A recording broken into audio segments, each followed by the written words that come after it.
I'm gonna stay anonymous for this one. Not because I'm ashamed. Well, maybe a little. But mostly because some doors, once you open them, you don't want your name attached to what's on the other side. It started with a Craigslist ad. A man named Jackson. He was offering free lodging. All you had to do, watch his house, keep it clean. No background check required. No background check. I was 21. I had no relationship with my family, a dead-end job at a vape shop, and somewhere along the way I had quietly stopped caring about what happened to me. When I saw that ad, I didn't call a friend. I didn't tell my parents. I just replied. He texted back within minutes, friendly, warm, answered everything. Then he asked one question. What's your gender? When I said female, his responses got longer. I told myself it made sense. People prefer female housekeepers. I told myself a lot of things. He invited me to see the place that same day. The neighborhood looked normal. Flowers outside, porch decorations, the kind of street where nothing bad is supposed to happen. He opened the door, and he wasn't what I imagined. I expected a regular middle-aged man. Instead, closer to 60, tall, gray beard, a wide smile. And before I could even say hello, he went in for a hug. I ignored it. He showed me around. Kitchen, dining room, living room. Upstairs, 4 bedrooms, 1 bathroom. But he only opened 2 doors. The guest room, the bathroom. The others stayed closed. That's my office, he said. That's my bedroom. The 4th room. He said nothing about the 4th room. I told him I wanted the job. He said I was hired. 2 days later, I moved in. I told my parents I'd found an apartment. Didn't explain anything else. The first night, I noticed them. Small, black, mounted in the corners. Cameras.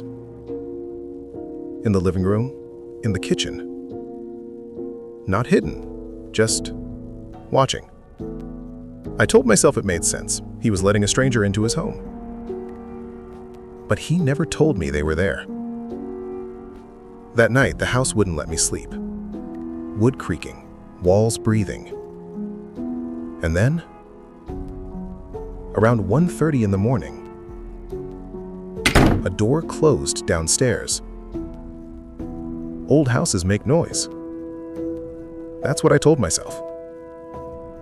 The first week passed smoothly. He left chores in the morning, I did them. He came home tired. We talked. I cooked a few times. I started to think, maybe this will actually work out. Then one night I made pasta. Simple. Nothing special, but decent. He came home, sat down, took one bite, and his face changed. It's bland, he said. I offered to fix it. He pushed the plate away. If you're living here for free, the least you can do is cook something edible. He walked off. The next morning I apologized, just to keep the peace. He laughed, waved it off. Then he smiled and said, maybe you can make it up to me by cleaning the house in your underwear. He laughed like it was a joke. But the smile stayed a second too long. I told him I wasn't comfortable. He laughed again. Relax, I'm joking. Something inside me didn't believe him. A few days later, I was driving to the grocery store. A car started following me. Honking, I pulled over. A girl got out, around my age. She looked at me like she already knew. Are you living in that house?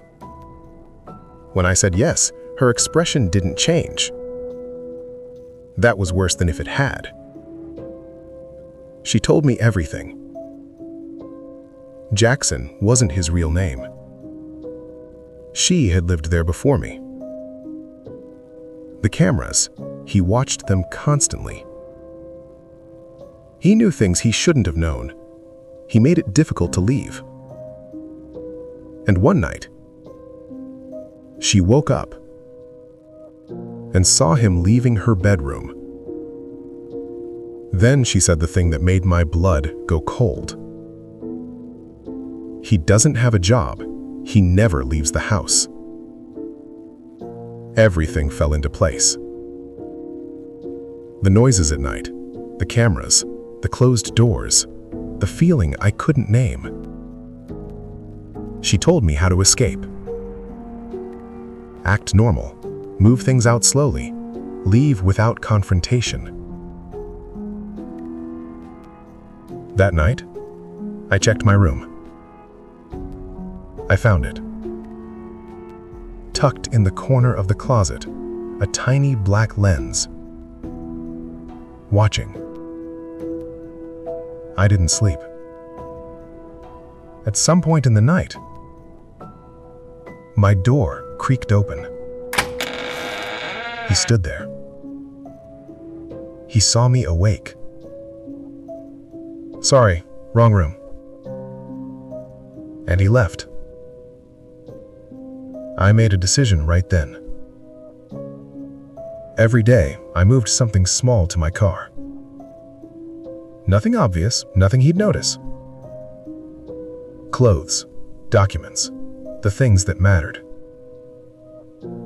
And then one morning, I left. And I never went back. He texted me, "Where are you? Why did you leave? Come talk to me. In person." I never replied. About a week later, I got a notification. Someone had tried to log into one of my old accounts. The location, the same town. I changed everything, every password, every account.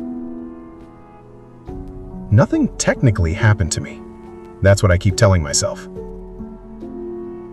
But I think about the girl before me. I think about the fourth door. And I believe if I had stayed one more week, something would have. So if you ever see an offer like that online, free housing, no background check, too good to be true, just remember, nothing like that is ever really free.